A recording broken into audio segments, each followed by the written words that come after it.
কি নাম তোমার? ইয়া ব্যানার্জি। ইয়া ব্যানার্জি। তুমি কুকুরদের ভালোবাসো, বেড়ালদের ভালোবাসো, আর গরু সবাইকে ভালোবাসো? তোমার বয়স কত? 9। কোন স্কুলে পড়ো? গার্লস। গার্লসে কোন ক্লাসে? 4। হ্যাঁ, এইভাবে জীবজন্তুদের সেবা করবে, বুঝতে পেরেছো?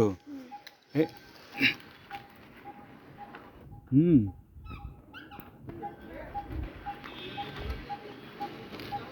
ঠিক আছে, আদর করবে, ওদেরকে ভালোবাসবে। তোমরাই তো বড় হয়ে করবে, আমরা আর কদিন, বুঝতে পেরেছো?